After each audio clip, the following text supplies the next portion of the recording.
I still remember the first time I accidentally destroyed a keyboard. I was playing Super Meat Boy, and after a ton of therapy sessions, I can safely say I'm not a rage person anymore. Or at least so I thought. Up until now. So yeah, thanks so freaking much, Xiaomi. So elation and jubilation, gamers from all around the world. I am Lucian and this is the World Gamer Show. And today I'm going to tell you all about Xiaomi and see if it's really harder than a Viagra-induced boner or even worse, harder than Super Meat Boy and Celeste.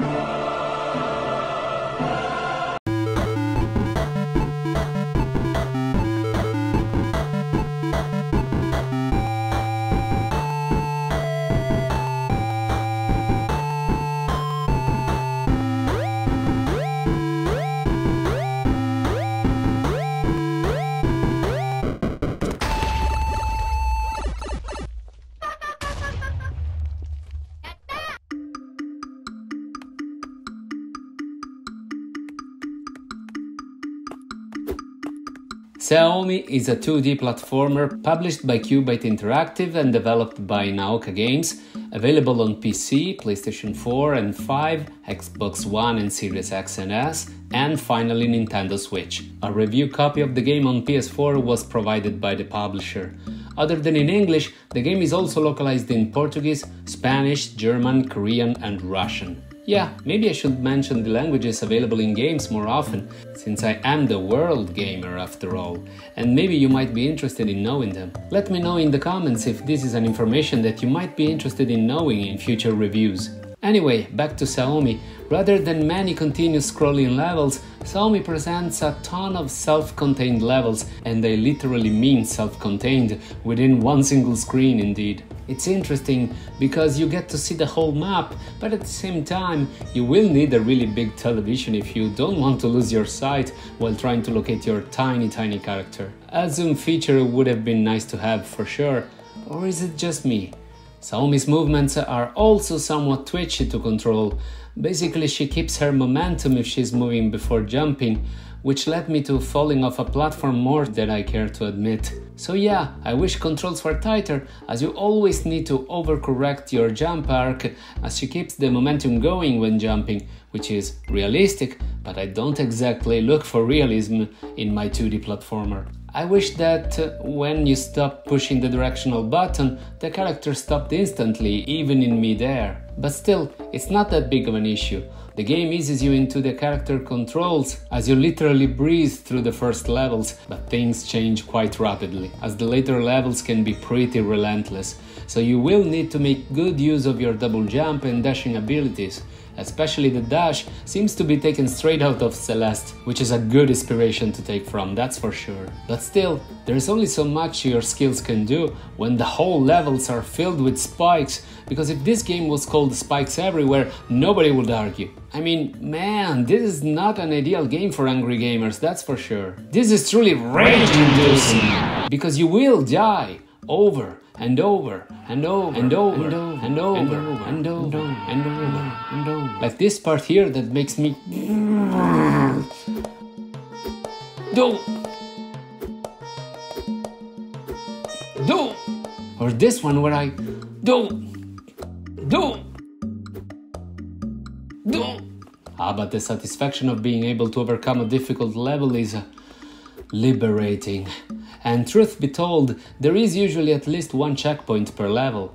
But yeah, prepare to die a ton. I mean, it's part of the experience. You are supposed to die and try over and over until you get the level done.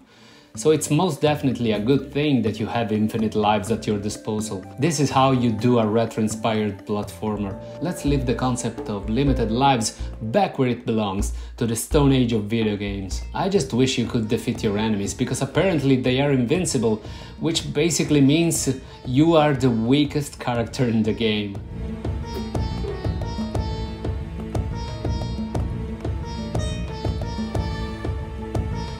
Let's be honest now, This is no Super Meat Boy in terms of difficulty, but if you're looking for Saomi to be an even more challenging game, you can go for the hard mode, which eliminates any checkpoint in each level. On normal mode, the difficulty is mostly fair, since you can always see what's ahead and the character's control are tight enough once you master your own momentum, so it will almost always be the player's fault if they die, especially because you are given all the skills you need.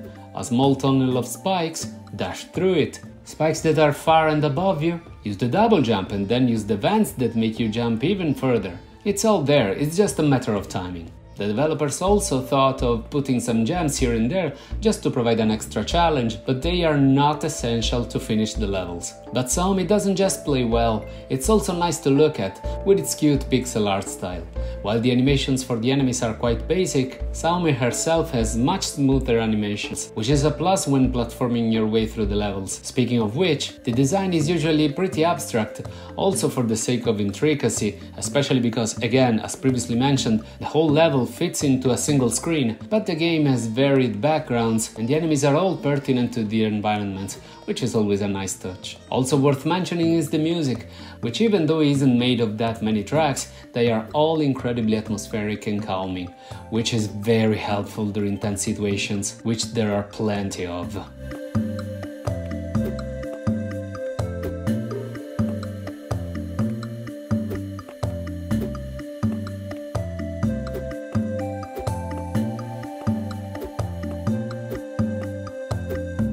The game has 60 levels, which can amount to roughly 2 hours of longevity, depending on how many times you die, which might still seem short, but you also need to consider that this is an indie game sold at a very low budget price.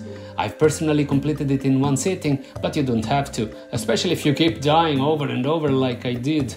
So yeah, while I was pretty enraged by its difficulty and my continuous failures, I can say that Saomi is a competent 2D platformer. That thankfully didn't make me reach the same rage level as Super Meat Boy, but if you like that game, here is enough raw meat to sink your teeth into as well. And if you're vegan, well, Super Tofu Boy is still available to play somewhere. Saomi has laid a pretty solid base, but there was a lot more that could have been done with it. For sure I wish there were more levels, but it's more than just that. For example, the abstract level design lends itself well to a level editor, even with possibly an online hub to which upload levels created by the players, a la Super Mario Maker. And while I think that developers wanted to keep the costs down in order to release the game at the lowest price possible, this level editor could have allowed Saomi to stand out a little more over the sea of 2D indie retro platformers. But I do get it. Developers had to do with what they had. But then, what about a time trial mode that could reward maybe some extra skins for Saomi, or even just alternate colors? See, that's what I mean by saying that more could have been done with Saomi, even without having to create new assets, and that would have benefited the longevity a lot. So I do hope this game sells well enough so that we can get Saomi 2 with all these improvements. I had fun with Saomi, despite my numerous deaths, so I'm doing my part in spreading the word because, again, even without those features I just mentioned, Saomi is a competent 2D platformer that should satisfy the genre aficionados. And for the low price at which it's sold, you totally get your money's worth.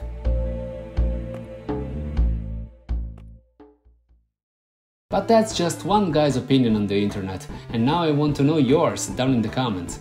Did you play this game? Are you into hard indie retro platformers? Share your thoughts in the comment section down below. And if you liked the video and want to help a fellow gamer, maybe leave a like, share and subscribe, but no pressure at all. I just want to thank you so much for sticking to the end of this video. I will be seeing you in my next one, but until then, stay safe, play safe, world gamers.